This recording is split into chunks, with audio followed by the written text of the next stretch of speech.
जय सिया राम सजनों मोक्षदा एकादशी माघ से शुक्ला व्रत कथा। भगवान मुरली मनोहर के मुख से एकादशी के महात्म को सुनकर धर्मराज युधिष्ठिर ने हाथ जोड़कर विनयपूर्वक माघ से शुक्ल एकादशी कथा को सुनाने की कृपा के लिए आग्रह किया। सज्जनों, धर्मराज युधिष्ठिर के ये विनय वचन सुनकर आनंद कंद मुरली मनोहर ने कहा न आरंभ किया कि अब मैं आपके सामने मोक्षदा नाम वाली माघ से शुक्ल एकादशी व्रत की कथा कहता हूँ, सावधान होकर सुने। है धर्मराज, माघ से शुक्ला एकादशी को तुलसी की मंजरी से और पाद धूप दीप नैवेद्य से दामोदर भगवान की पूजा विधि विधान से करते हुए चिंतन लगाकर इनकी कथा सुननी चाहिए। ऐसा करने से वाजपेयी यज्ञ का पुण्य फल प्राप्त होता है। इतने कथा सुनाकर भगवान मुरली मनोहर ने कहा, है राजन, अब मैं आपके सामने उस पूर्णोक्त कथा को कहता हूँ जिसमें मोक्षदा के द्वारा किस प्रकार राजा मैनाक नस के पिता का नरक से उद्धार हुआ था। है राजन, चंपक नाम का अत्यंत मनोहर नगर था जिसमें बड़े बड़े विद्वान शेष जन रहा करते थे। उसी नगर में एक वैखानस नामक का राजा रहा करता था जो धर्म पूर्वक पुत्र की तरह प्रजा का पालन किया करता था। एक दिन का वृतांत है कि राजा ने स्वप्न में अपने पिता को नरक में अनेक यातनाओं भोगते हुए और विलाप करते हुए देखा तो है राजन, स्वप्न में पिता की ऐसी बुरी दशा देखकर राजा को बड़ा क्लेश हुआ। शेष रात्रि को वह सो न सका। तत्पश्चात प्रातः काल उठकर सोच आदि से निवृत्त होकर चंपक नरेश ने ब्राह्मणों के आगे हाथ जोड़कर नेत्रों में जल भरकर ते हुए कहा, न आरंभ किया है ब्राह्मणों, मैंने रात्रि को स्वप्न में पिता को अनंत यातनाएं भोगते हुए और मुझे ये कहते हुए देखा है कि है पुत्र, मैं अधोगति को प्राप्त हो गया हूँ, अतः मेरे उद्धार करने का शीघ्र यत्न करें और प्रयत्न करें। है भूदेवा, स्वप्न में इस प्रकार पिता को नरक में कलेश पाते हुए देखकर मेरा चित्त चिंता की चिता पर जलता हुआ चेतना रहित हुआ जा रहा है और मुझे इतने बड़े विशाल राज, समस्त प्रकार की भोग विलास की वस्तुओं का सुख, धन, स्त्री, पुत्र और वस्तुओं का तथा रत्न जड़ित सिंहासन का सुख भी दुखदायी बन रहा है, क्योंकि जिनके माता पिता दुख पाते हों उस संतान के जीवन को धिक्कार है। अतः है विप्रवरो, जिस किसी दान व्रत तपो योग और यज्ञादिक से मेरे पूर्वजों को मोक्ष की प्राप्ति हो, ऐसे उपाय को बताएं। राजा के वचन सुनकर ब्राह्मणों ने कहा, है धर्मात्मा भूपाल, आपका विचार अत्युत्तम हूँ और आप जैसे पुत्र उत्पन्न करने के लिए ही जननी जगत में प्रवेश का महाकष्ट उठाया करती है। राजन, यहाँ से कुछ दूर त्रिकालदर्शी पर्वत ऋषि का आश्रम है, उसके पास जाकर आप इस समस्या पर विचार करने का कष्ट कीजिए। वहाँ जाने पर आपकी अवश्य मनोकामना पूरी होगी। ब्राह्मणों के वाक्य सुनकर धर्मात्मा राजा ब्राह्मणों और स्त्रियों को साथ लेकर महात्मा पर्वत मुनि के पास ज्यों ही पहुंचा त्यों ही वहां शांत प्रकृति वाले अनेक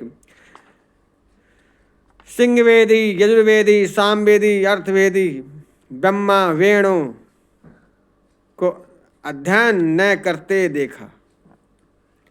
उनके बीच में बैठे हुए पर्वत मुनि साक्षात ब्रह्म की तरह दिखाई दे रहे थे। तब राजा ने हाथ जोड़कर उन्हें साक्षात प्रणाम किया। राजा को प्रणाम करते हुए देखकर मुनि ने उनको आशीर्वाद देते हुए राजा का कुशल समाचार पूछा। तपश्चात राजा ने कहा, है मुनिवर, यदि आपकी कृपा से राज्य में सब और सुख शांति का साम्राज्य है, परंतु फिर भी एक ऐसा विघ्न आकर उपस्थित हो गया है कि जिससे मुझे समस्त राज्य का सुख मिट्टी के समान ज्ञात हो रहा है। अतएव आप उसी कष्ट के निवारण के लिए मैं आपकी सेवा में आकर उपस्थित हुआ हूँ।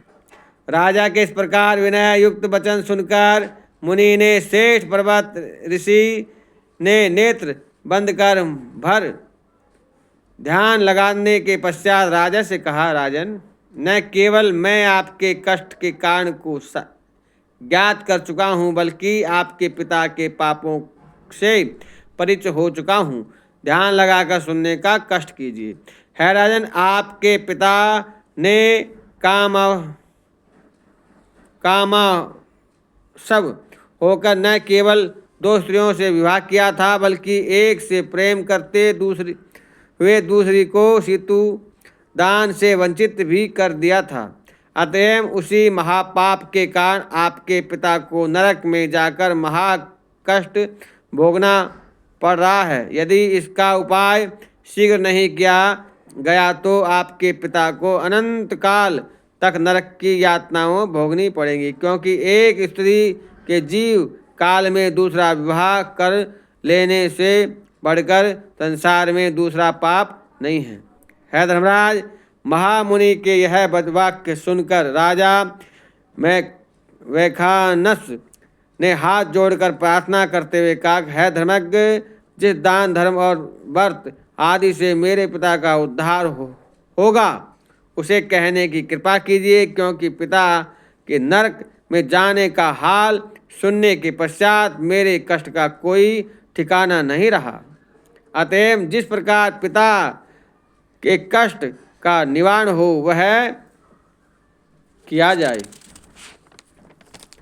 राजा की इस प्रकार प्रार्थना सुनकर पर्वत मुनि ने कहना आरंभ किया, है राजन, इसके लिए आपको मार्गशीर्ष शुक्ला एकादशी का विधि विधान से करते हुए यह प्रतिज्ञा करनी होगी कि न तो प्रथम स्त्री से जीवन काल में दूसरी स्त्री से विवाह करूँगा और न प्रजा के किसी पुरुष को ऐसा करने की आज्ञा दूंगा। यदि किसी दुरात्मा ने ऐसा करने का दुस्साहस किया तो कठिन दंड दिलाने का प्रयास करूंगा।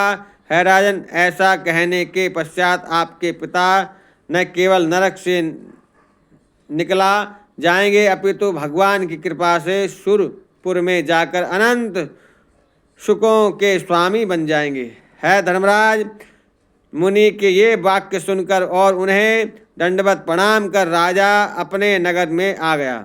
तपश्चात मुनि की बताई हुई प्रतिज्ञा करते हुए राज्य वैशानक ने जो ही मार्गशीर्ष शुक्ला एकादशी का व्रत किया, त्यों ही उसका पापी पिता अपने पापों से मुक्त होकर उसे आशीर्वाद देता हुआ दिव्य रूप में स्वर्ग को चला गया। अत जो मनुष्य मोक्षदा एकादशी का व्रत करेगा वह अपने कुटुंब सहित समस्त संसार सुखों का उपयोग करता हुआ अंत में मोक्ष को प्राप्त होगा। है धर्मराज, यदि तुम यह उपदेश सुनकर मन में वह संज्ञा करो कि स्वयं मैंने कई विवाह कर रखे हैं तो ठीक नहीं है, क्योंकि मैंने कर्म विवाह माया की शक्ति से अपने अनंत रूप धारण करते हुए रुक्मणी आदि रानियों के पास सदैव उपस्थित रहता हूँ।